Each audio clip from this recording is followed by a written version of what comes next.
it's clear that I would be concerned if I was the president, and that's why I wanted him to know. And I felt like I had a duty and obligation to tell him because, as you know, he's been taking a lot of heat in the news media. And I think to some degree, there are some things that he should look at to see whether, in fact, he thinks the collection was proper or not. All right, that was the House Intelligence Committee Chairman, Devin Nunes, on this show last night, detailing why he had a duty to brief the president about the surveillance reports. Joining us now with a reaction, Fox News contributor and former Trump deputy campaign manager Dave Bossie, and the president of Judicial Watch, Tom Fitton. You know, I got to tell you, Dave, I know you were there. You could be one of these people, by the way, because we know that this happened November, December, January for sure. Sarah Carter thinks some of it even started before the election. Really serious stuff if you care about the First Amendment, the Fourth Amendment, other constitutional amendments. What's your reaction?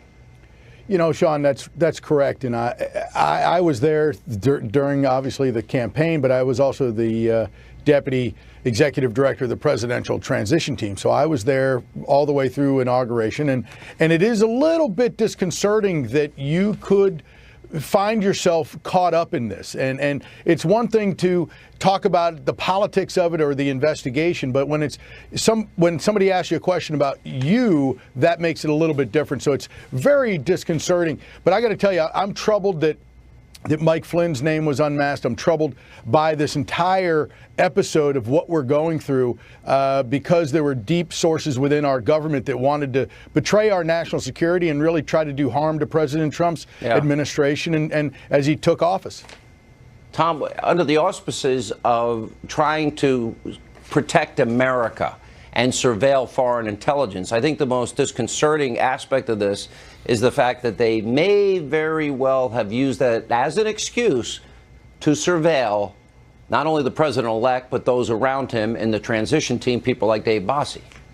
I agree, Sean, and Chairman Nunes is understating the issue here. I mean, you had Nixon's plumbers. Now it looks like we had Obama's cyber plumbers going out there culling intelligence that is supposedly gathered only for, as you say, foreign, to protect the national security of the United States.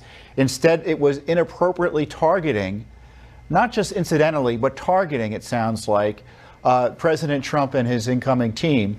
And then it was obviously illegally leaked. These are potentially criminal violations of law.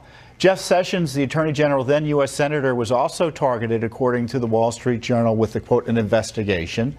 So he probably can't make any decisions here. And that's why I think you need a special counsel out of the Justice Department to investigate who in the Obama administration was involved in either the targeting, the surveillance, or the subsequent unmasking, as it's being told. You know, look, unmasking is a nice way of saying they were sending around gossipy information about the president's advisors, information obtained through wiretaps and intelligence surveillance. Outrageously illegal, beyond the pale, and there's nothing to compare in recent memory other than Watergate in terms of presidential malfeasance. This is why the questions that Sarah Carter is asking are so prevalent here and need to be answered. Who knew what, when, and where? How high up did this go? How aware were they?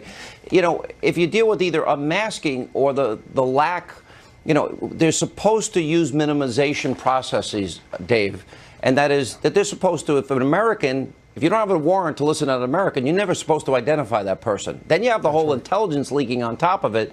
So we're talking about three separate things, and it was widely disseminated, as Devin Nunes said. That makes it even more troublesome. Yeah, and so we do know that one law was actually broken, and that was the unmasking of Mike Flynn's name. We do know that.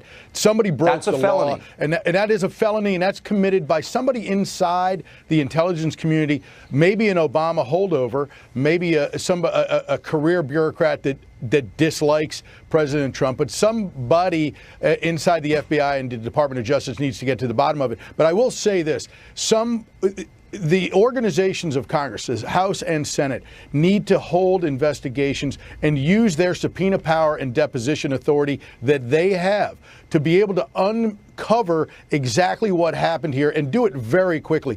Devin Nunes and others on the Hill can call people in very quickly. Where's James Comey? Tom Fitton. Well, where's he? That would not be necessarily public. I want to do it in congressional hearings so that it can become made public. Even better, Sean, we have the Freedom of Information Act. The president can, and his appointees can order the release of this information. Obviously, if there's direct classified information that can't be released, we don't want to see that.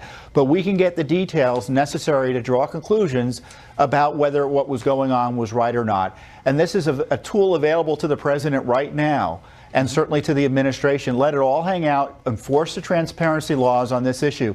You know, it's interesting, Nunes comes out and exposes government malfeasance, and is attacked by the New York Times and the Washington Post and the Democrats in Congress.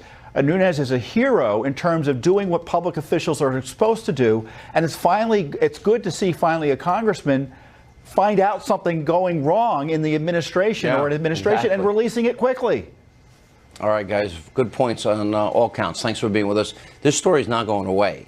There's going to be indictments, in my opinion. Mark my words.